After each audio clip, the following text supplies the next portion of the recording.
네, 안녕하세요. 동아대학교에서 북한학을 가르치고 연구하고 있는 강동환 교수입니다. 반갑습니다. 반갑습니다. 교수님, 최근 압록강 유역의 대홍수 사태로요, 자강도에서만 4천 명이 사망했다는 이야기가 전해지고 있는데, 이 소식이 들리고 나서 네. 며칠 후에 보니까 북한 책임 간부 수십 명을 총살했다고 하더라고요. 그래서 이게 좀 충격적이었는데, 교수님께서는 이 사건을 좀 보시면서 어떤 생각을 하셨는지 궁금합니다. 북한의 수해 상황이 생각보다 굉장히 심각한 상황인 것 같습니다. 무엇보다 지금 4천 명이 사망했다라고 이 국내 언론에서 보도를 했는데 북한 당국은 여기에 피해자가 한 명도 없다라고 아, 주장을 했거든요. 네. 심지어는 뭐 이게 7월 27일 날 이 수해가 이제 발생을 했는데 네. 김정은이 그 다음 날 가서 직승기 헬리콥터죠. 직승기를 뭐 진두지휘해서 거기에 있는 뭐 이 4천 명을 자기들이 오히려 구해냈다라고 아, 얘기를 했는데 이게 이제 거짓말로 완전히 밝혀지게 된 거죠. 왜냐하면 책임 간부 수십 명을 총살했다라는 거는 여기에 분명히 피해가 있다라는 얘기거든요. 이게 이제 인명 피해도 아, 있었다라는 얘기인데 본인들은 피해자가 한 명도 없다라고 얘기했기 때문에 이게 서로 이제 맞지 않는 부분들이고 그리고 북한에서 참 이 간부로 산다라는 거 어려운 것 같아요. 예. 네.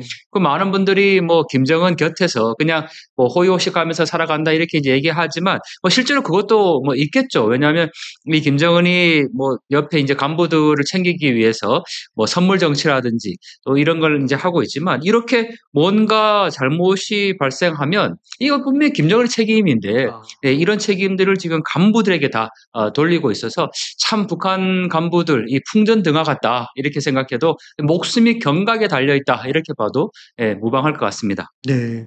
이런 일을 겪으면은 그 간부들이 좀 다른 생각을 좀 할 것 같은데 그런 부분은 좀 어떠실 것 같으세요? 네, 저희가 이 북한 체제를 좀 흔들 수 있는 방안들을 강구를 해야 하는데요.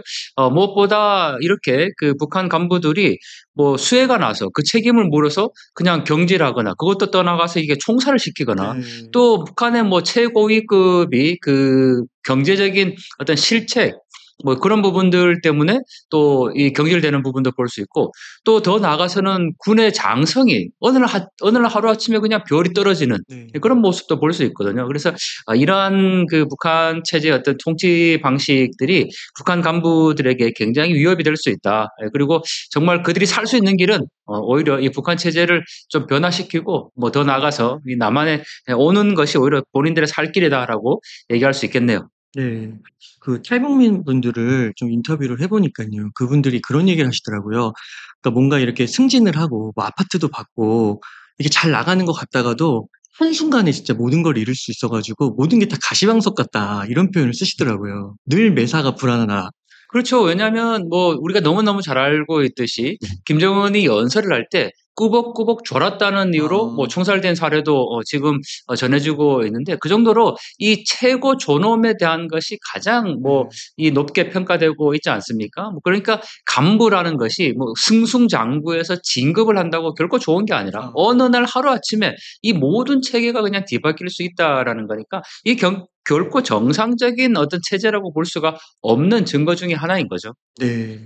그리고 또 하나 충격적인 뉴스가 한국 콘텐츠들을 본 중학생들에게 수갑을 채우고 많은 사람들 앞에서 반성을 하는 그 영상이 공유되고 있더라고요. 네. 근데 이게 더 충격적인 거는 그 한국 드라마를 보다가 적발된 중학생을 무려 한 30여 명을 공개 처형했다. 와, 이게 사실인가요?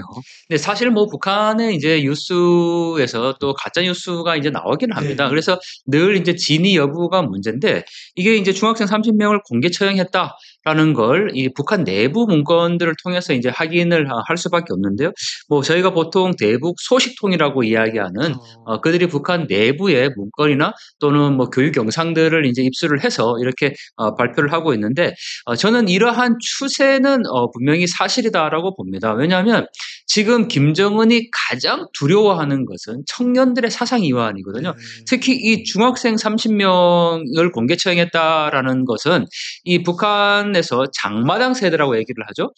1980년대 이후에 태어난 뭐 당의 은덕으로 생활을 한 게 아니고 장마당을 통해서 어릴 네. 때부터 체계적인 교육을 받지 못한 세대들이거든요. 근데 이들 세대의 가장 큰 특징이 바로 어릴 때부터 남한의 영상물에 접촉되었다라는 겁니다. 예, 그래서 이러한 생각의 변화가 결국은 김정은에 대한 어떤 충성심의 약화로 이어질 수 있고 그걸 김정은은 가장 두려워하기 때문에 뭐 시범 케이스라는 차원에서도 이와 같은 공개 처형을 충분히 했을 가능성이 높다라고 봐야 되겠죠.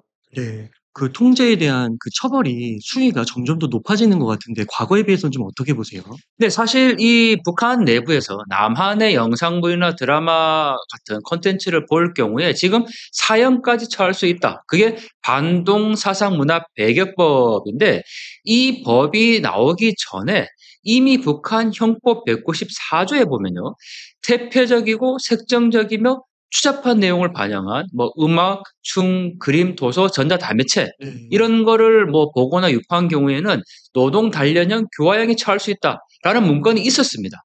그런데 그러한 형법 외에 지금 반동사용문화 배격법을 만들었고 그 법안의 핵심은 바로 남조선 영화라는 것을 명확히 명기를 했다라는 거죠. 네. 그리고 그게 조직적으로 유파한 경우는 사형까지 시킬 수 있다. 그 얘기는 지금 북한에서 이 장마당 세대 청년들이 얼마나 남한의 영화나 드라마 이 콘텐츠에 노출되어 있는가를 명확히 알 수 있는 대목이고 더 나아가서 김정은의 이 두려워하는 것 김정은이 정말 통제할 수 없는 그런 수준까지 이 남한 영상물에 확산되고 있다. 이렇게 봐야 되는 증거이죠. 어.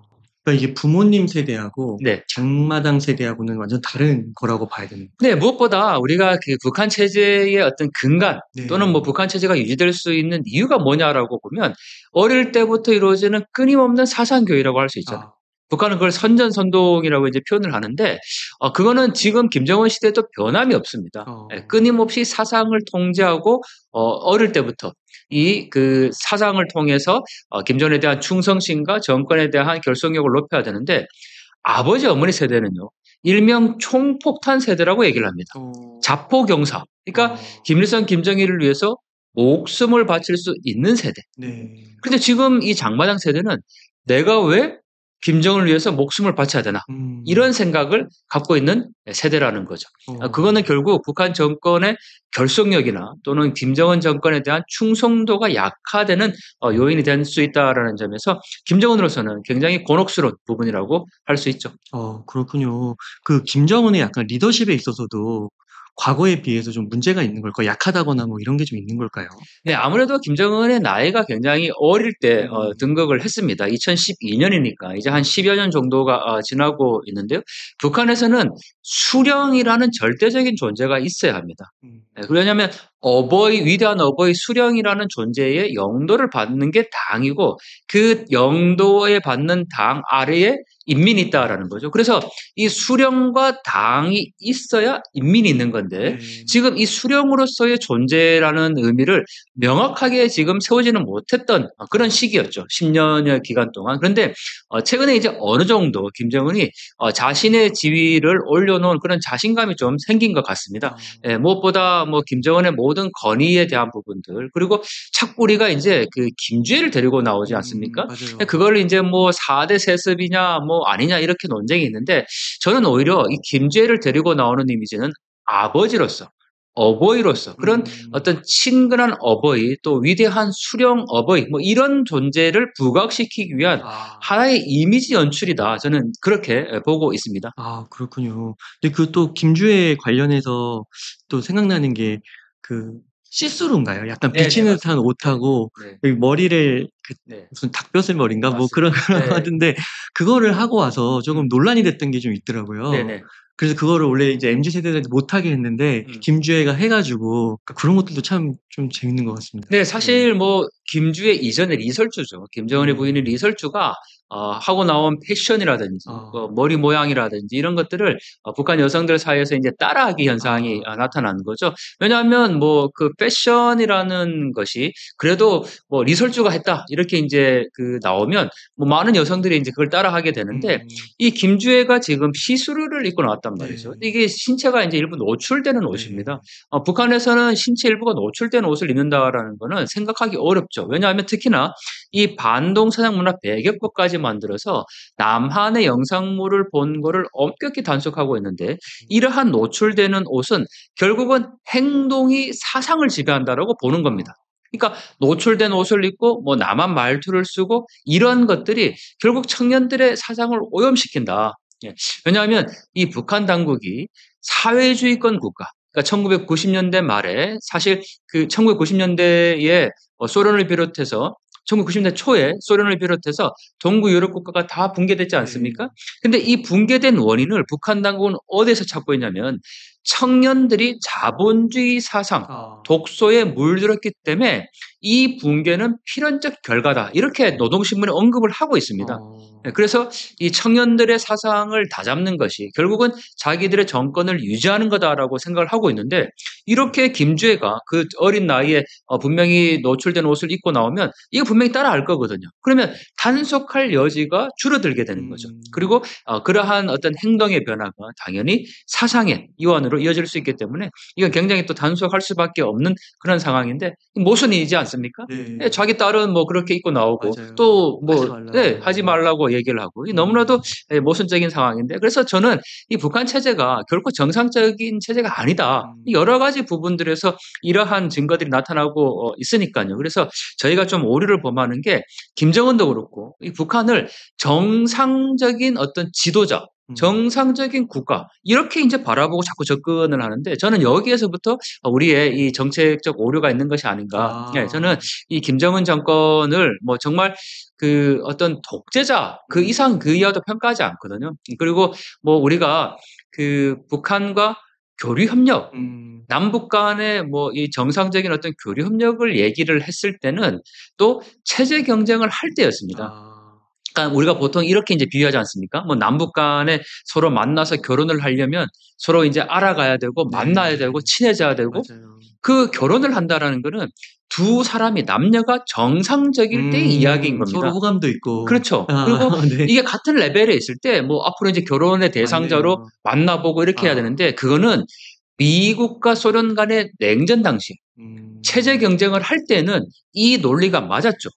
왜냐하면 서로가 서로에 대해서 체제 경쟁을 하고 있었고 또 네. 서로가 잘 모르고 이게 이제 만나서 서로를 알아가면서 뭔가 바뀌어질 수 있는 가능성을 이제 얘기를 했는데 네. 그게 1994년도에 나온 민족 공동체 통일 방안의 기본적인 핵심이거든요. 네. 근데 이제 30년이 지났습니다. 30년 동안 북한이 어떻게 됐습니까? 음. 세계 최악의 독재 국가. 네. 그리고 정말 2,500만 북한의 모든 주민들을 지금 노예처럼 만들어 놓고 정치범 수용소, 교화소 세계 어디에도 이런 집단이 없어요. 그런데 우리는 자꾸 음. 30년 전에 그 체제 경쟁 속에서 생각이 멈춰 가지고 뭐 결혼하려면 남북한이 만나야 되고 자꾸 그런 논리예요. 음. 그러니까 아이들에게 뭐 통일 교육 이렇게 포스터나 글짓기 이렇게 그 시켜 보면 하라고 하면 아이들도 똑같이 얘기를 합니다.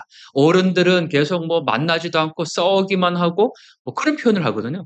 근데 이거는 정상적일 때 두 개가 동등할 때 이런 논리가 가능한 거지 아. 지금은 아닙니다. 지금은 어떻게 하든지 이 비정상적인 집단을 우리가 빨리 변화시켜서 북한 주민들을 어떻게 하면 해방시킬 것인가 이거를 인제 고민해야 된다라는 거죠. 음.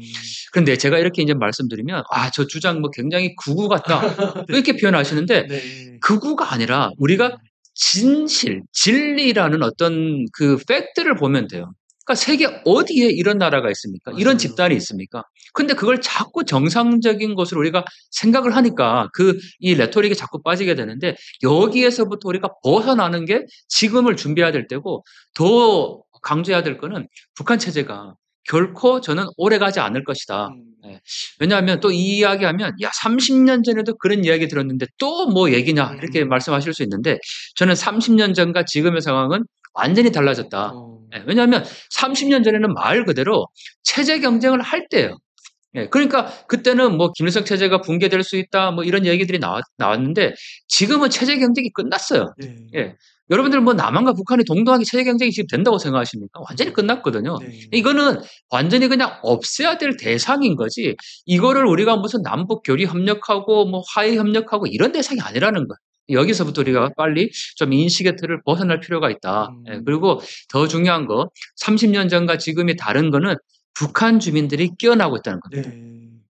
왜 김정은이 사형까지 시켜가면서 이렇게 청소년들의 생각들과 사상을 통제하려 하겠습니까? 네. 그거는 외부 정보를 접하고 있는 주민들이 생겨나기 시작했고 제대로 통제할 수 없는 영역까지 이르렀기 때문에 우리가 북한 체제 변화가 곧 있을 수 있다라고 주장하는 것과 30년의 주장은 전혀 지금 맥이 다르다라는 네. 것을 꼭 강조하고 싶네요. 네. 그러면 그 체제를 없앤다는 게 무력은 아니잖아요. 네네. 그렇죠. 그러면은 그래도 이게 갑자기 통일을 하면 안 될 것 같고 뭔가 시간을 두고 뭐 두 국가를 뭐 연방 국가를 둔다든가 네. 뭐 이런 것으로 가야 되지 않을까요? 제가 제일 좀 황당한 그 네. 주장이 뭐냐면 지금 남북한이 통일이 되면 네. 남북한이 다 경제적으로 어려워진다. 네, 맞아요. 심지어는 뭐 북한에서 거짓대가 몰려온다. 맞아요. 그래서 우리가 시간을 좀 두고 네. 북한의 경제를 어느 정도 성장시킨 다음에 통일해야 된다. 이런 주장들이 있어요. 맞아요. 근데 이 주장은 이미 논리가 성립이 안 됩니다. 그래요? 북한의 경제를 성장하는 동안에 남한의 경제는 멈춰 있는 게 아니거든요. 아니, 어떻게 북한의 경제를 성장시키면서 이거를 우리가 기다릴 수 있는 시간이 어떻게 존재한다라는 거죠. 더 나아가서 가장 큰 문제는 이 주장의 논리의 가장 큰 문제는 심지어 뭐 남북한 평화를 주장하는 사람들도 이 똑같은 주장을 해요. 그러면서 지금 남북한 간의 어떤 안정적인 관리, 평화적인 상태를 유지해 가면서 평화 경제로 북한의 경제를 키운 다음에 통일은 나중에 그냥 하면 된다 이렇게 얘기를 하거든요. 네. 근데 거기에서 우리가 착각을 하는 게 뭐냐면 남북한이 평화롭다고 생각을 해요. 네. 근데 북한 주민들이 지금 평화롭습니까? 아니죠. 그러니까 평화라는 개념을 어디 자꾸 찾냐면 마치 남북 간에 뭐 아무 일도 없고 뭐 지도자 김정은과 대통령이 만나서 손잡고 이거를 평화라고 얘기를 하거든요. 근데 두 사람이 지도자가 만나서 손잡을 때도 북한은 여전히 핵 개발을 했고요. 네. 그 시간에도 여전히 북한은 정치범 수용소가 있었고 그 시간에 여전히 북한 주민들은 굶주리고 있다는 사실입니다. 자유가 없다는 사실이에요. 네. 북한 주민들이 평화롭지 않은데 마치 그냥 지금을 굉장히 평화로운 상태로 생각을 하거든요. 가장 제가 핵심적으로 이 비유를 들 수 있는데 어떤 사람이 물에 빠졌습니다. 네. 어떻게 하시겠습니까? 막 살려달라고 얘기하고 있어요. 당장 구해야 되지 않을까요? 그렇죠. 네. 당장 구해야 된다라는 표현이 열이면 열, 백이면 다 그렇게 표현합니다. 네. 그런데 물에 빠진 사람이 살려달라고 절규하는데 그 옆에서 이렇게 얘기하는 사람이 있습니까? 아, 내가 지금 수영을 못해요. 내가 수영을 배워서 올 테니까 조금만 기다려주세요. 이렇게 얘기할 사람이 있습니까? 아니죠. 이 방송을 보고 계시는 여러분들 중에도 그렇게 얘기할 분이 계십니까? 아마 없을 겁니다. 그 얘기가 바로 북한 주민들이 지금 살려달라고 절규하고 있는데 옆에서 남한에서 야, 지금 통일하면 뭐 북한이 다 우리 남북한이 어려워지니까 경제를 어느 정도 성장시킨 다음에 시간을 두고 해야 된다. 그 논리와 뭐가 다릅니까? 네. 지금은 어떤 방식으로든 우리가 북한 주민들을 구해야 되고 그렇게 하기 위해서는 북한 정권을 변화시켜야 되는 거고 그 변화의 중심에 북한 주민들이 있다라는 거죠. 그래서 지금은 뭐라도 해야 될 때입니다. 일단 구해야 된다고 말씀하셨잖아요. 그러니까 뭐라도 해야 될 때인데 자꾸 그냥 경제적으로 시간을 두고 평화롭게 지내다 보면 언젠가는 나중에 이런 주장들을 우리가 했다는 걸 북한 주민들이 알면 얼마나 큰 배신감을 사실 느끼겠습니까? 우리 같은 동포잖아요. 그리고 뭐 전 세계 다른 나라에 대한민국이 지원을 하는 그런 지원 국가인데 불과 뭐 한두 시간만 갈 수 있는 그런 지척이 우리 동포들이 있습니다. 굶주리고 있잖아요. 죽어가고 있잖아요. 살려야 하지 않겠습니까? 저는 시간을 두고 북한의 경제를 끌어올린 다음에 이 뭐 통일해야 된다라고 주장하시는 분들이 그분들이 정말 역설적이게도 계속 평화를 강조해요. 저는 오히려 그런 분들이 정말 반평화적이다라는 말씀을 꼭 드리고 싶습니다.